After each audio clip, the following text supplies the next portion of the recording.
Hi, and thanks for joining us for another episode of Mid-American Gardener. I'm your host, Tanisha Spain. And as always, we've got our expert panelists here to tell you everything you need to know about gardening indoor and outdoor. And we'll have them introduce themselves and tell you a little bit more about their specialty and what they like to grow. So Ella, we're going to start with you this time. Okay, I'm Ella Maxwell. I'm a horticulturist up in Tazewell County. I live in Washington and I work at Hare Nursery in Peoria. So I enjoyed horticulture my entire life, and I did graduate from the University of Illinois in horticulture, and this is like my 40th year. So I'm kind of excited about trees and shrubs, perennials. I have a large yard, and I can answer a lot of different questions. All right, great. Karen. Hi, I'm Karen Ruckel, and I live outside of the Peoria area, and I also graduated from the U of I, and I have a small yard, and I love perennials and shrubs and houseplants. Okay, and Jennifer. All right. Hello, everyone. I am a horticulture educator with the University of Illinois Extension, serving Logan, Menard, and Sangamon counties in the center of the state. I guess I will also mention I am a University of Illinois alum, as well as a UIS alum. So I'm so glad to be in great company. I can talk just about anything. Things I really enjoy and have a passion for in my own yard are vegetables and herbs, and now I'm getting into native plants. Wonderful. I am the odd man out. I went to Illinois State, so I missed the party, the Illinois party today. So, okay, so we're going to jump in with some show and tells. Everybody brought things to share, and Ella, we'll start with you. Okay, well, I'm here at work today, so I'm thinking, what's in my office? And a friend of mine gave me a dried mushroom, or a shelf fungus. This was on a rotted tree, and several years ago I did get a whole poster of all the different mushrooms that are found in Illinois, and I have a very good friend who with this COVID, there is so much information online that you can, she took a mycology mushroom identification course, and she's been so excited about the fall mushrooms. Now, a lot of us have looked for morels in the spring, but she's sent away now to grow oyster mushrooms and everything. And mine is, just decorative, but I did have some turkey of the woods. I did try it.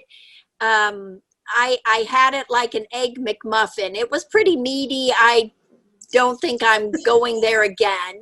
But there are so many really interesting mushrooms, and with the rains of this fall, or actually that summer flood, just left a lot of very moisture-laden rotten wood that then sporulated all these different kinds of funguses, these different mushrooms. And each one of them are so unique to identify, and they can also help us identify.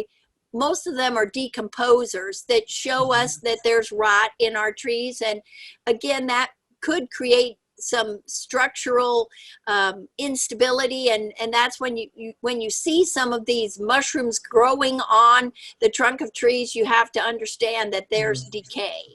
So that tree that it's growing on really is interesting. Even if the tree looks completely healthy, beautiful foliage, but if you see a mushroom on a tree, there's something going on with the tree's health. Right, and it doesn't necessarily mean that it's going to fall over tomorrow, but it's something that you definitely want to monitor. Gotcha. Okay, thank you. All right, Karen, you've got a giant pot on your lap. What's in there? Well, what I always love to do is I always try to save as much as I can from one year to the next to save money. So I have money to buy on other plants. I'd rather not buy it for the same thing I bought last year. So this was my Sunbelievable, the annual helianthus that has sunflowery looking flowers that came out, I think, 2 years ago, and it was pretty popular this past summer. So I thought, well, why not try to overwinter it like I would a tropical hibiscus? So I chopped the plant back, and I'm going to try keeping it in my cold garage and see if I can't keep it somewhat, the stems still are alive, sprout it a little bit, and see if I can't keep it alive and regrow it next spring, because why not? But I'd show you better, but this is like a good 20-inch pot, and it's Oh, filling wow. my whole. While we're talking about that, you reminded me of a question that I had. So I have a lot of pots of things that I'm overwintering in my garage as well, and they won't stop growing. My banana trees, the colocasia, they won't stop growing. And I think it's because my family refuses to turn off the garage light, so they're under the fluorescents. But any tips on how to get things to chill? And I'm talking, I haven't watered these things in probably 8 weeks, and they're still growing. So what can I do to turn it off? We stayed too warm this fall. I've even got plants outside that have broken dormancy that I'm pretty worried about going through this. Um, so it's just that we didn't get cold enough early and then stay with that cold, because your garage is staying too warm. Probably will want to check stuff to see if they need watering, because you don't want them to go bone dry, because then that would stress out the roots going through the winter. But you just need, your garage needs to get colder. Okay. Yeah, it'll be okay. Karen's Okay, right. but do water them a little bit. A little bit. You Yeah. don't want they stay wet, but if they get too dry, then that's just as bad as too wet. Okay. Good to know. I'm glad we stumbled upon that. I'm glad you brought that up. Thank you. And you'll have to let us know how that turns out next year. But I'm always willing to try. Why not try? Why There's not? times. There are geraniums that are still on my porch with blooms on them. They just, I mean, they're hanging on. So we'll see how long they make it. All right, Jennifer, what have you got? So now we're in the shopping season. This is the kind of year that folks like us are in the house kind of fidgety and, oh, so what can you get for the gardener in your life? So one of my recommendations, one of many, is something that we don't always think about till we go to grab them when we're in, our garage and getting ready to go outside. But some really nice gardening gloves. And you can see I have 2 different gloves on here to remind everyone that not one glove fits every task in the garden. This glove right here is water resistant on the bottom, breathable on the back, great for weeding and doing general gardening work. While this one here is leather and protects the arm almost to the elbow. And this would be used for pruning rose bushes or something where you might be scratching your arm with brush. So this would be a great glove for that. Gloves can range in all prices from, a few dollars on up to $30, depending on the task. But just to remind folks that this does make a nice gift, I think. Gardener never has too many gloves, I don't think. It's something that can be purchased locally. Look for ones that fit that person's hand well. You want it to not be hanging off their hand. You want it to fit fairly snug. Consider that when you're purchasing, considering what they do in their gardening on a daily basis and what might work best. And, if you get the general chore, outdoor gloves for weeding like this one here, I would buy a couple pair of these in the same color. That way, if you lose one, you still have a matching one. And if you can, buy bright colors. So if you lay your gloves down in the garden, you can find them fairly easily. That is a really good idea. Always a good idea. I can find the bright pink when I walk outside. I can find them. But, if you buy something that's a duller color that will blend in with the grass, not so easy to see. And you brought up a really good point about different gloves doing different things. And it sounds kind of like a no-brainer, but I noticed that when I'm trying to do something with like a delicate plant, I can't wear the bigger, bulkier gloves. I need the ones that are more sleek so I can have better dexterity. So yeah, really good point about different gloves for different things. And, other tasks might include, for me in particular, we have some acreage, so we're cleaning autumn olive and honeysuckle. So I have a pair of leather gloves for working with the branches and the debris. And then I also have a pair of chemical gloves. So if I'm spraying any herbicide or any kind of chemicals, you have the right gloves for that. You don't want something that's absorbing. You want something that will not absorb that chemical. So all kinds of gloves out there. Good to know. Thank you very much. Okay, we're going to Ella. This is a question about a locust tree. We have a locust tree in our backyard, and the cable company dug a trench next to it to put in the fiber optics. Now there are trees popping up all along that trench. How do we eradicate them? Interesting. Okay, what they probably have is a black locust, and the black locust tree is kind of a suckering, it forms a colony, and so it has a lot of surface roots, and when those get cut, that's where, because of that damage, there's going to be some advantageous buds there that can start a new tree, and that's what they're seeing happening there. And what's problematic is that people want to maybe reach for some type of chemical, but remember that these little trees that are coming up are on roots that are feeding and caring for the large tree that they have. So unfortunately, you can go ahead and cut them back and cut them deeper and remove them, and they probably won't resprout. But if you do find that they resprout, you have a chemical option that's a growth regulator. It's called like sucker punch or sucker stop, and you can cut that off and paint that. And this also works for suckers or water sprouts that are coming up on like a crab tree or in an apple tree, and you can apply that to prevent it.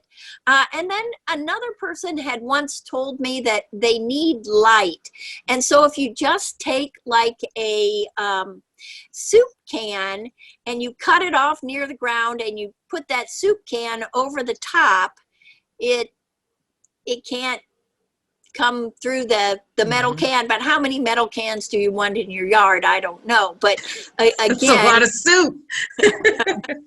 yeah, but the big thing is that don't try a chemical stump killer or something like that. Eventually removing those, it'll slow back down. The roots will go back to just normal rooting habit, and you probably should be okay. Thank you very much. Karen, you've got another show and tell item for us this go around. Yeah, what I wanted, once again, that repurposing. This was a cyclamen that I had in a planter for this past summer. And so before frost hit it, well, actually, I think we had a couple frosty nights, but before it got too cold, I dug it out and brought it into the house. Once again, this is a plant that can go dormant. You can let it die down, go completely down to the tuber, and then resprout it in the spring. So once again, if you can keep it for the next year, bonus for that time frame.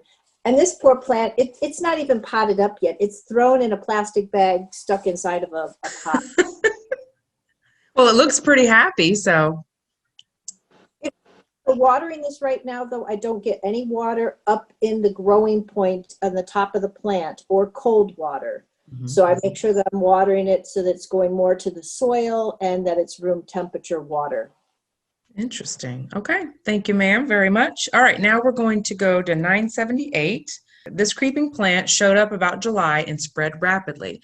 Digging them up was the best method to get rid of them. This is growing in a dark corner of my yard that gets light at the end of the day. FYI, this corner is great for daffodils, but I am still looking for a good shade flower. So they would like to know what this is. So what I see in this picture is wild violets. So depending on who you are, this is a good thing, or maybe not as good thing. Wild violet is our state flower, by the way. They do very well. They adapt to full sun to full shade. You usually see them more in part shade to full shade, and they like areas that might have a little compaction going on. She could leave them if they were in the flower bed and she just wanted to keep one grouping, I should say, together. That would be okay. If that's okay with her flower bed, that would be a good shade plant. But a lot of times people are annoyed by their presence in a spot. They don't want them. So in that case, you could easily dig them out as long as you're getting all the root system there. dig them out, and do that before they flower. The flowers, they will self-sow, so that's how one of the ways that they spread. They can also be chemically controlled in a flower bed, though. I obviously recommend spot control, but if you only have a few, hand digging them out is going to be the best. And you'll use a broadleaf herbicide either in the spring or October, November timeframe to do that if you wanted to try to chemically remove, but they could be left. And the second part of her question, there are lots of options for full shade. Hostas are one of our standbys in that area. Azaleas or rhododendrons, depending on the location, if they would have a little bit of protection there.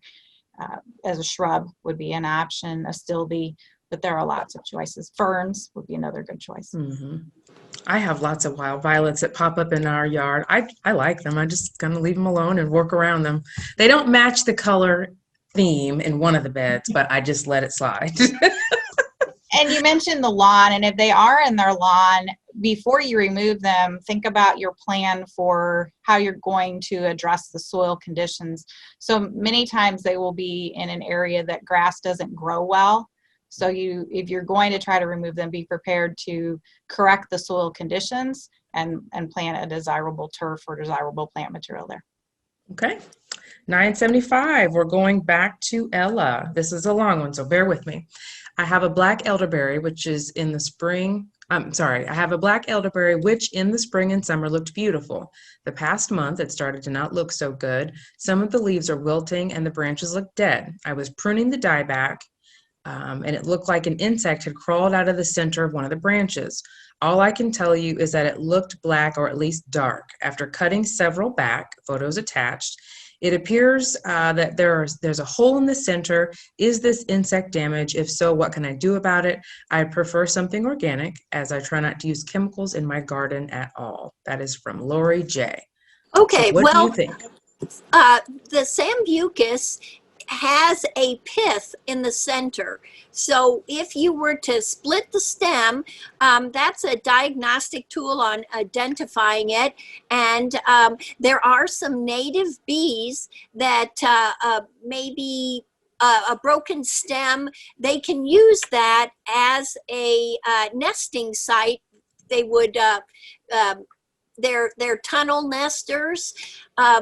But the thing is that really and truly, I don't think that it's insect related. A lot of times if there are borers that would have excavated that pith out, she could look closer to ground level and they would have some kind of exit hole where the sawdust like frass material would be there to indicate that there was, and she could even split one of the stems and open it up to see if there was any type of caterpillar in there. So or it could be a beetle larva or a moth larva, depending on what kind of borer it could be. But more likely, I think that she might have some verticillium wilt problems that's fungus related, that's in the soil and has caused some of the dieback. And it's a very prominent disease, soil-borne disease in overly wet soils, which we had this year. And also in very heavy soils. The best thing to do is cut back. I don't think I would use any chemicals at this time and just wait to see how the plant responds next spring. Okay, great advice. All right, we're going to 966. My friend keeps admiring the pretty variegated leaves on my pink dogwood. When I looked at it myself, I realized I may have a mineral deficiency. What do you think? Well, typically with your dogwoods and by the pictures, normally you have an iron deficiency, interveinal lightening, where the veins look prominently green and in between of them looks a lighter color. And then because of the sun will kind of cause a scalding that will kind of do the pink bronzing to the leaf. So typically on the dogwood, our heavy clay soils, there is iron. Plant can't get enough available iron because of the pH. The problem we have is if anybody's tried to change the pH, you're not really going to do that. So a lot of times it's amending that soil, that site location for the tree. But when it's already planted there, A product I use a lot in my yard for problems is a chelated liquid iron. And the reason I like this product is because it is a liquid. And so I have very good response when I've got plants that are showing a deficiency. And the great thing about this product, it's just not iron in it. It also has micronutrients. So if there's other micronutrients that still can cause that that you think is iron.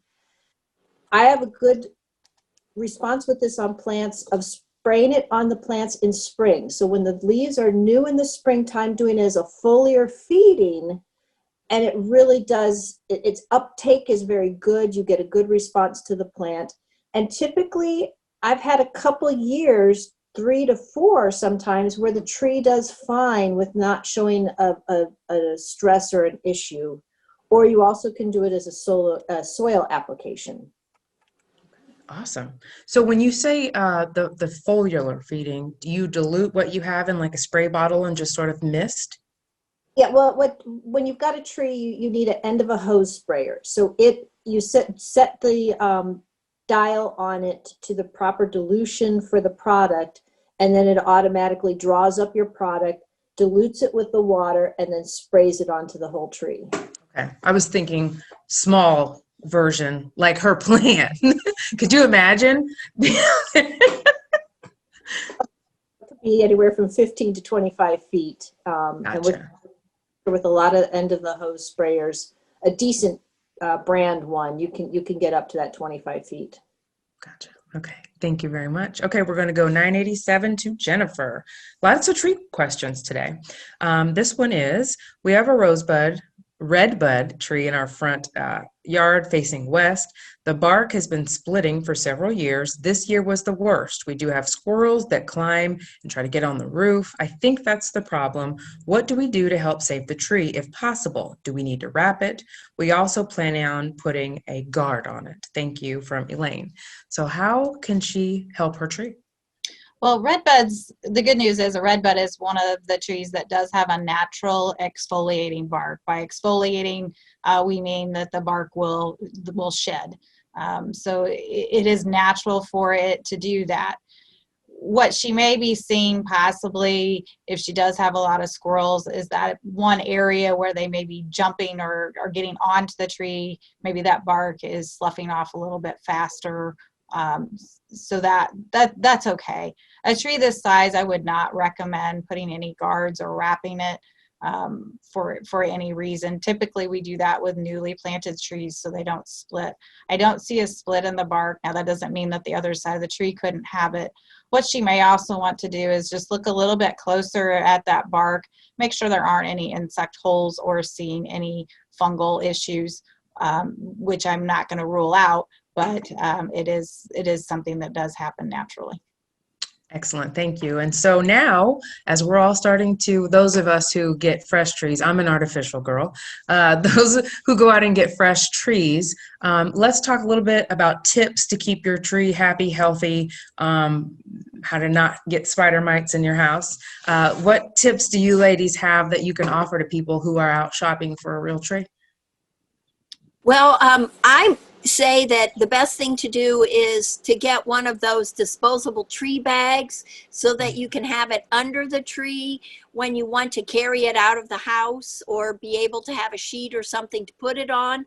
And then also, once the holiday season is over and you've taken off the lights, you can then cut off those branches and use them as some mulch over in your perennial garden. Or some people many communities recycle trees, and they also use them where you put them on a pond where they sink then, and then it's where fish will spawn, and the little baby fish are protected in those trees. At least that's what they did in our community one year. So Excellent. That's my advice. Okay. Anybody else? Well, if you haven't already selected your tree, do so carefully. There are probably very limited stock available. Make sure you can buy from a cut and choose, where you actually go to the farm and they cut it for you. If you're picking them from a lot, touch the needles, make sure the needles are still pliable. If they're dry and brittle, don't purchase the tree because it won't take up any more water. And then the big thing is water, water, water. You need to check the water levels every single day on your fresh cut trees in your house. If they stop taking up water, that's a big no-no sign. You'll have to take the tree down, make a fresh cut at the base, and see if it'll take up water again. If not, you need to take that out of your house at that time. But do make sure the needles are still pliable. If they start to dry out, that's not a good sign. Try to keep your trees away from your register vents, away from fireplaces, open doors, windows. So all those places we usually put our trees, Right. So do be mindful of that, or close the register vent that's next to it. Would be an idea. All right, guys. Well, we've run out of time. It's funny how fast 30 minutes goes. So thank you all so much for coming on today and making yourselves available. And thank you so much for watching and hanging in there with us. It's been different this year, absolutely. But this show is better than Dove Show. And so we've decided to keep trucking. So until we can get back in the studio, this is it. This is Mid-American Gardener. So thank you so much for hanging in there with us and being patient. And we will see you next time.